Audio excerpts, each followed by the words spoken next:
Hey, Gabriel. Hey, Gaybros Jose. Where are we today? We're in Chicago together. Together. Yeah, that's true. And we At also a live dive at a bar. dive bar. Yeah. A tiki dive bar, no less. Called. Trader Tots. Oh. Yeah. You have the sign just on top of you. Oh, there it is, right above my head. Yeah. See, this I would put on my wall. I don't think that they're going to be selling you that one or any other. I mean, there are a couple of ones. I don't know if you see like the Playboys and Trader Tots, you know? Yeah, but no, I don't want just a neon light. I want something like. Oh, you want like the display, like the whole display? Mhm. I had to show you the other day. Maybe I should actually just look for sponsors. But I went to buy a backpack, and the store itself, it was not on the street. It was inside of a warehouse, and inside of the warehouse, they had decorated all of their walls with historic neon signs that they still work from businesses that they closed since the 40s. How cool! Yeah, it was super amazing. But yeah, you can still see plenty of them. And I think that I saw you that I have a collection of pins that a friend of mine like gifted me of signs, of neon signs from San Francisco. And one of them is Trader Sam. Oh, really? Yeah. That's super cool. I love it. This is like amazing. I'm not a pin guy, but yeah, I like it. In any case, we are in person. We are in Chicago. We are at a dive bar. The only thing missing from Gaybros Go to Dive Bars to talk about cinema is what a movie if we watch this day. This was your pick, right? It certainly was. You picked the 2018 awards darling, the Yorgos Lanthimos film, The Favorite, starring Emma Stone, all by herself. Just by herself. And basically didn't win. It's funny, it's one of those movies that all of the female actresses, well, they're actresses, all of the actresses, they got nominated. So it was Olivia Colman, Rachel Weisz, Yeah, Emma Stone. all three. It was Olivia Colman, the one that won. And she won as Best Actress, not Best Secondary Actress. No, yeah, she won full Best Actress. Yeah. I think. The other two were supporting, I think. Oh, we should look They that competed up. against each other, not against her. There was one of those like, I'm pretty sure that Emma Stone is more on the screen than anyone else. Yeah, honestly, I think you and I got a little drunk last night and started talking about the film early, and we were like, who's the lead? All three of these women. Yeah, they all have like their own narrative, their own evolution across the story. But the reason why I picked this one is because a movie I really like. We discussed it before we had the podcast, and I think, it was like mind-blowing to me when I watched it, and I really wanted to watch it again after now that it has been some years since it was released.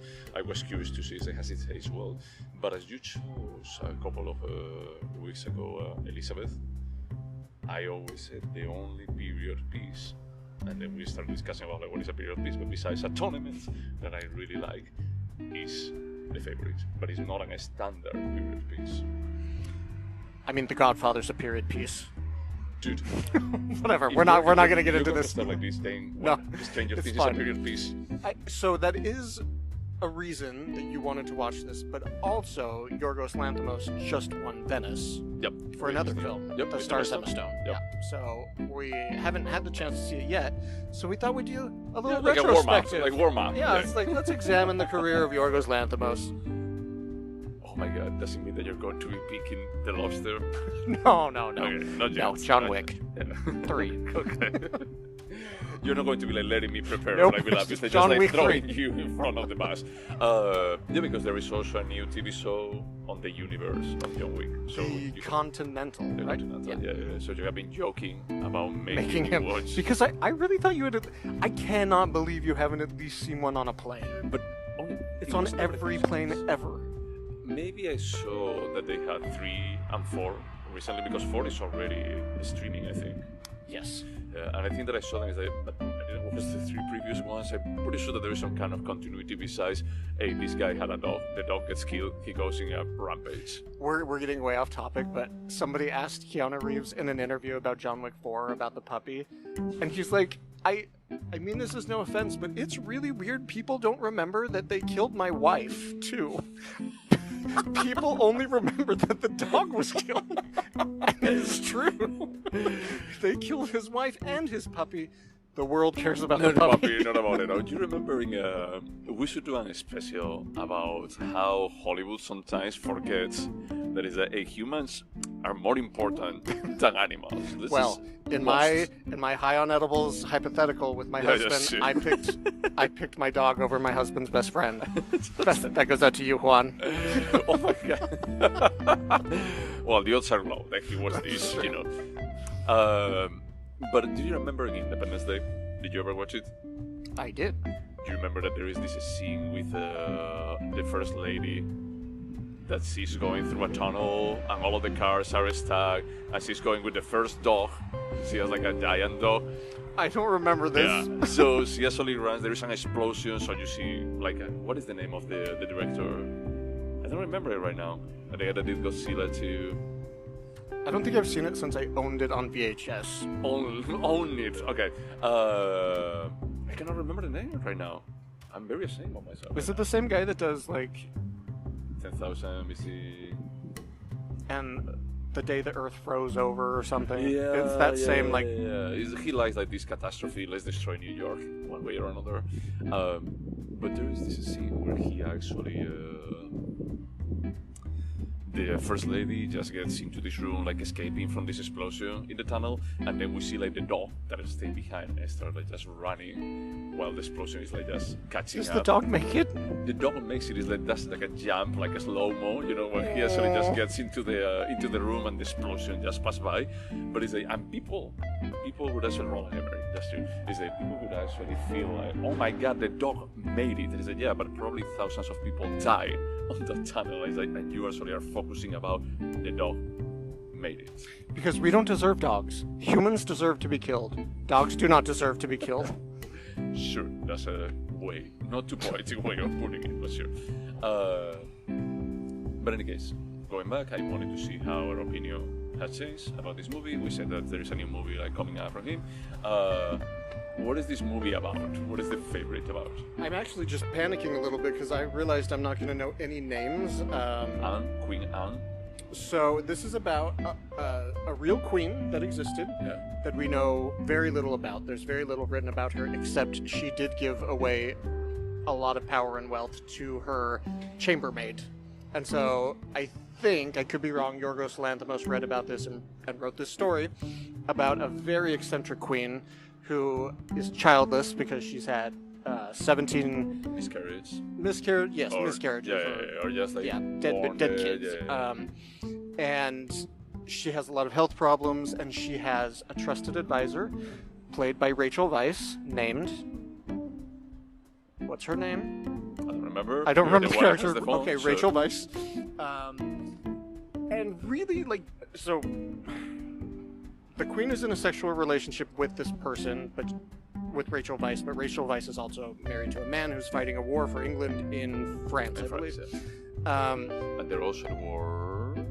Oh no, that's from Elizabeth. I was thinking about Scotland. Yeah. I was gonna like nope. Yeah, the war here is with France, and the one that they actually focus on.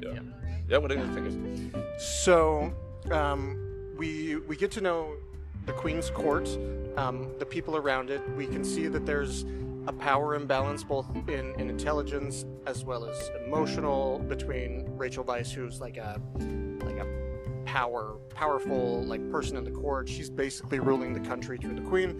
The Queen doesn't really have an interest in ruling and just wants to be loved.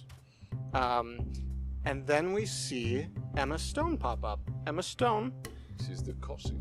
Is the cousin of Rachel Weisz. However, her family, Emma Stone's family, basically fell from grace and they're no longer noble. And so she arrived after being lost in a card game by her father. She showed up So sad. at the Queen's castle, approached her cousin and said, "I'm hoping I can work for you." And she says yes, and then Emma Stone manages to weasel her way into becoming the Queen's favorite. Do you think that initially she does it's whistling, or is it a bit more like organically because she tries to help? I think she was not. Sorry. I think she wasn't as horrible a person when she arrived. I think she was looking for a way to elevate her station in life, and that was altruistic for. I mean, she was looking out for herself, but then she got power hungry and saw that she could control the On queen everything, and yep. control what happens to Rachel Weisz, and ultimately she becomes a terrible person. She convinces the queen very subtly to make her a noble again, give her a yearly stipend, which allows this man who's obsessed with her, who is a noble, to marry her, basically Yes, protecting her forever against Rachel Weisz. And then I don't think we should really. It's only a 5-year-old movie, Sure, yeah, I can so I'm not stop gonna. it here. We'll just stop Yeah. there. Yeah, I have to say that I really like this movie. I still find it like super avant-garde. You know, I always felt the feeling like with the Yorgos Lanthimos cinema that he dances between being avant-garde and very evolved, and sometimes I'm like, I don't take myself that seriously. Similar to the guy from The Square. What's his name? Today I cannot think of anything. Yeah, we're not doing well on names, but the guy who did Triangle of Sadness, Yeah. 20 minutes of shit. Yeah. I don't know. Well, that guy. That guy. Yeah, Rubens. He's won the Palme d'Or twice. We should know his name. I know, and I like these movies, you know, so I don't know. But in any case, I feel like that kind of, hey, I don't take myself seriously, but what I'm doing is actually funny, and it's deep in some kind of way. Yorgos Lanthimos, I had a feeling that he does stuff that is between experimental and super silly. It's like the scene of the dance, like the dance that they're doing. There are many dance scenes in this movie. No, and well, true, but it's the main one that the queen is on a wheelchair, and we see like this guy that is. And so, she's like, stop it, stop it. yeah, that is like they're dancing, but it's basically like her favorite, like Rachel Weisz dancing with the other guy that is in all of these like royalty movies. Nicholas Hoult. He's so good in this. Yep. So good in this. Yeah, I love when she says Emma Stone just push her away. He's like, oh, you're in a gutter. And he reprises that exact role in Catherine the Great. That Oh, the Hulu TV show. Oh, yeah. He, So he it's- plays the exact same guy, and it's Yeah. awesome. I don't like the kind of, you know, like as I mentioned multiple times, like period pieces. But the other day, John was watching the show, and I was like catching up into what the heck is going on this. I mean, he's like, oh, that's the perfect cast for Nicholas Hoult. He's like, that's amazing. I watched like a season, and it was really good, but I couldn't take the drama part of the dramedy. Yeah. So Oh, you couldn't actually just. it just got a little too intense for me sometimes. Yeah, so I actually heard that's, you know, about it that is pretty good, and I heard, I mean, right now there is many different period piece TV shows. It has become like a trend. Netflix has to have at least 2 or 3 between It's- The Crown. The Samantha Queen. Morton was just in that one about like running a whorehouse in England in like the I 1800s. didn't even know Harlots. It's called Harlots. I don't know. Do you remember the one that HBO did with Carrie Coon? And then it was like before the pandemic, like probably 2019, and like the special effects is like when HBO started saying is like we need to generate more content, let's reduce the special effects budget, so everything is a green screen. But they try to do a lot of outdoor scenes, so it's super cringy. Super like, don't do this. This is bad. This is like really, really bad. But yeah, going back on topic, I like it a lot. I like the script. It's super sad, like how it moves. It's like how like the hilarious scenes are super hilarious, and also at the same time like the progression of Emma Stone as a character. I love Olivia Colman. I think that she does it incredibly well, as she always does. But I always had the feeling that Olivia Colman plays herself a bit. I don't fully disagree with you, but in the moment she's asked to be like the Yeah. final, I don't know, minute of the film, Oh, yeah. I was just like, Yeah, like oh her my version. God. Yeah. So, just for a little bit of context, you and I were both more or less fans of Yorgos Lanthimos when this came out. Yep. So we both saw it in theaters in 2018. Yep. My recollection of both of our responses was that you really liked it, A lot. and I liked it. And that's it. Yes. Yeah. When I was actually saying you that I found like very avant-garde, and I actually wish that there were more cinema that felt that it still had like that kind of half experimental about like, hey, let's do something crazy. Let's see if this actually lands or not. Is like those wide lenses that they use, all of the random slow motion at some points, like the overlap between the rabbit herself and Emma Stone. Is it? this is super cool stuff. That is what I would expect. I was telling my boyfriend, this is when I think about cinema in the 70s, that they were going more crazy to just decide what works. Is that this is what I was envisioning, and it's like it has been lost. And it's interesting to find something that it was put so much money into it, and they allow it to do your crazy stuff. And let's see what happens. So, when I saw this in 2018, again, I felt like I liked it. But the second this ended, this viewing a few days ago, I told my husband, I was in shock. I was like, I remember this being good. I don't remember it being, like, exceptional. Yep. And it's exceptional. And I think all three women, what they did with their characters is so nuanced and so well-rounded and fully thought out that I saw such well-defined characters in each one of them. In fact, I really, really sympathized with Rachel Weisz this time when I didn't before. Yeah. And Emma Stone was clearly a horrible human being, Yep. which I don't remember that. Yep. And the Queen was just kind of the woman who got bent over. Yep. Basically, she's just an accessory for them. Yeah. For us all like there. Well, it's an accessory. No, I honestly think that Rachel Weisz, and I actually read it the first time, is that you embed the roles at the beginning of Rachel Weisz. It feels like, dude, she's a bitch. How is she treating the Queen? You know, it's like she's clearly manipulating her. But I think that honestly, she really loves her. I do too, and I think I was wondering about her true motivations throughout the entire film. And there's a moment where Rachel Weisz isn't getting her way with the Queen, and she goes to the Queen and says, "Remember all of those very erotic lesbian letters you wrote to me? If you don't do it, I say I'm going to the press." Yep. And she ends up burning the letters. Yeah. She ends up burning the letters. But she doesn't tell her later. Does She does. Oh, does she burn them at the end? After she's been kicked out of the court, she knocks on their secret door and she's like, "Please talk to me. I burn it. burned the Yeah. letters." But it doesn't matter at that point. It's already Right. betrayed. The damage is done. Yeah. But the fact that she burned them, I was like, oh, she really does love the But Queen. she's a bitch. So She's a she's bitch going who tried home to get her husband killed. She has like that problem of pride to a level that is like she's going to be using everyone around her, and it's like the Queen is. She lost her, but also at the same time, is that she lost her because of the position of power that she can get thanks to us loving her. But she lost her as a human being. But that's what makes all of this. This is the best kind of film where we could just dive into the relationship dynamics between these three women endlessly. There's so much here. In fact, would I turn this into a TV show? Absolutely, Jose.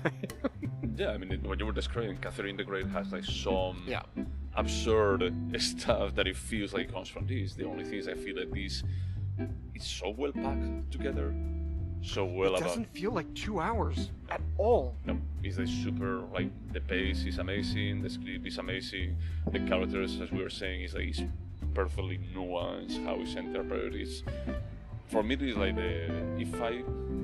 if I got to know Yorgos Lanthimos because of Doctor Who, I feel it's like, wow, this guy is good. He's like really, really good. It's like this is the movie that I think that just convinced me that it's someone to keep an eye on for the future. So I'm like really, really excited about these poor things, poor creatures. I never remember. We've talked about like 9 times. Yeah. So I'm not going to make you rewatch The Lobster. We can rewatch it but a bit later. But for years, I thought my favorite Yorgos Lanthimos film was The Lobster. I will now have to rewatch it because I think The Favorite is the favorite. Ooh. Should we go over the questions? Yes, absolutely.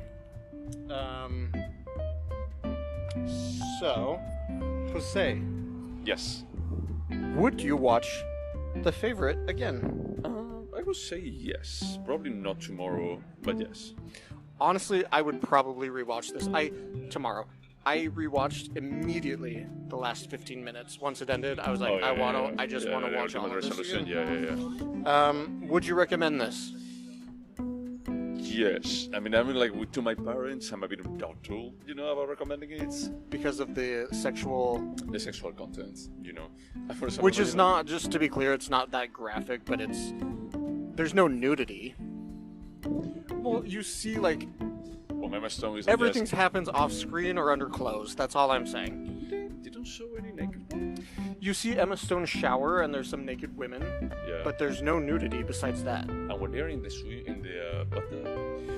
They're covered in mud. They're in a mud bath. Oh, that's true. Yeah.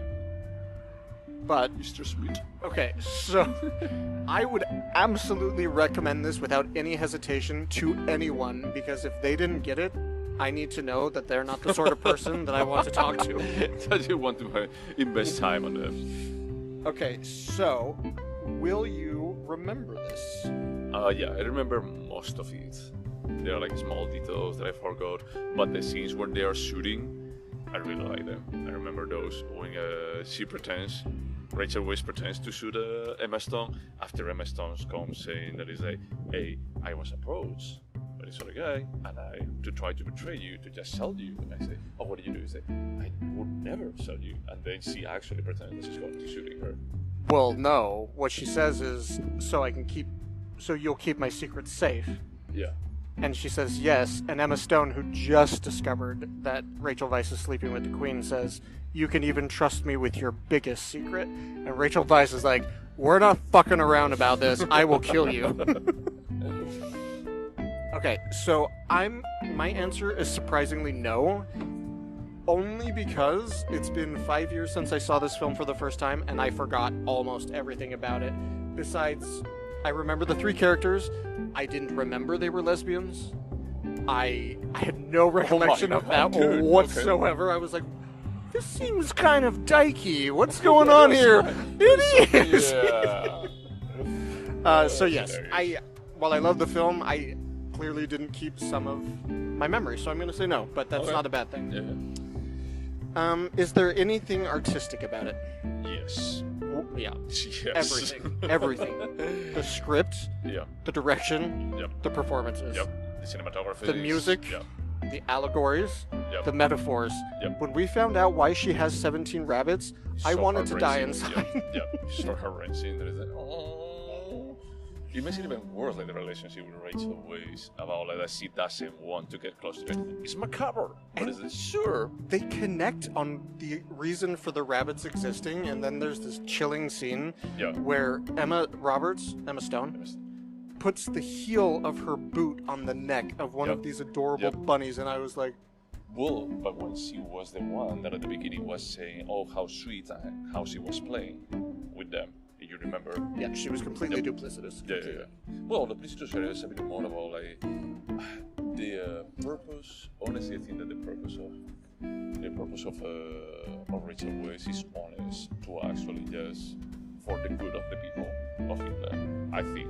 I do actually, too. Emma Stone is just for my own good. It's like, I just want to say fuck this woman. For me, it's like a revenge for how Rachel Weisz treated them. So let me ask you this. Do you think, and I don't know the answer to this question, that the way that she interacted with the rabbits early on, which was gentle and loving and caring, and later she's cruel, do you think that's genuine character progression, or do you think she was acting in the first scene? I don't know the answer. Well, I know what I think after my second viewing. Yeah, I honestly think that is partially genuine. I think that she's trying. I do too. Yeah. I think it's to show she became a horrible person. Yeah. I mean, more like she actually allowed like the resentment for her cousin to just transform it into the monster that she is at the end. Yeah. So. Okay, so I also think there's a lot of, well, I listed all the artistic things. Is it a timeless piece? Yes, definitely. I think that is like one of these movies that we could be watching 20 years in the future or 30, and it's like this is still like pretty modern. This is gonna age like a fine wine. Yep. I think. Yep. But the thing is that they use like, so many weird stuff. Is that the only open anachronism is like the dance scene. That is that they do it like just on purpose. Oh yeah. When you don't, and Rachel Weisz. But everything else is a bit of this regular period piece that is shot in a slightly different way, in a bit more of a creative manner. My only question is about like how that creativity is going to be perceived 15, 20 years in the future. For me, I love it right now. And as I told you, this reminds me a bit of Antonioni. When you think about Blow Up, or some of the takes in La Ventura, that is this guy actually was playing with the perspective and with the specific angles for just creating something more sophisticated. And I have the feeling that is that Yorgos Lanthimos does it here. If it's going to be aging well or not, I think this is going to age like 2001: A Space Odyssey. I think it's so timeless, timeless, and ahead of its time. it's literally timeless. I think. Let's put a Google Calendar for 43, and we'll see how still this. alive. Yes, I also think it's timeless. Would you turn it into a TV show? I'm torn about this one because a part of me wants to say. Let me read. Would you turn this into a 4-part miniseries Yes. of 1 hour long each? Sure. Yeah, I would too. I want to see more of this world, Yeah. and I think there's more there. Yeah. I think there's more to learn about these characters, and more like Nicholas Hoult. Yeah. Yeah. Tell us more about that, dude. I would like to see also like more about the guy, the head of the. What is it? But it's like the one that has the duck, the fastest duck. The guy who became the opposition. Yep. Yeah, after the Queen ousted. Yep. Yeah. And also, Or the whorehouse. the guy that Emma Stone marries. Yeah. That character had to have more in the script that got cut out because he was an interesting, weird, fucked up character. Yep. Could this have been turned into a short? I don't think so. Absolutely not. No. There is like a lot for having this progression into what is love and what is obsession. I think that you need at least this time. I needed 2 hours to fall in love with and have my heart break for the Queen. Yeah. And that happened. It was horrible and wonderful. Do you think this movie could have been better?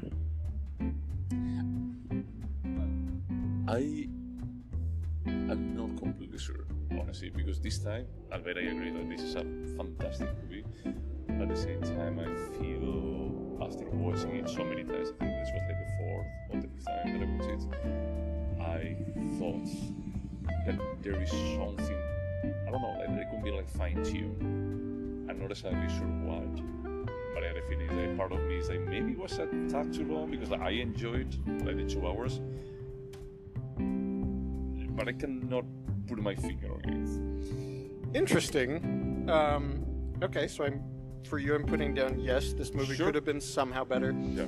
I think we need to fine-tune this question, and maybe it's, are there any glaring problems, or... Yeah, maybe. Yeah. Because my answer is, this is not a perfect film, but it's good enough. I wouldn't dare to be like, you need to fix this, Yorgos. I don't know. I'm not... I mean, the thing is, for example, we're talking about Tonya, is that the movie could have been better, but there are no glaring problems. There is nothing. It's more about it could have been more exceptional.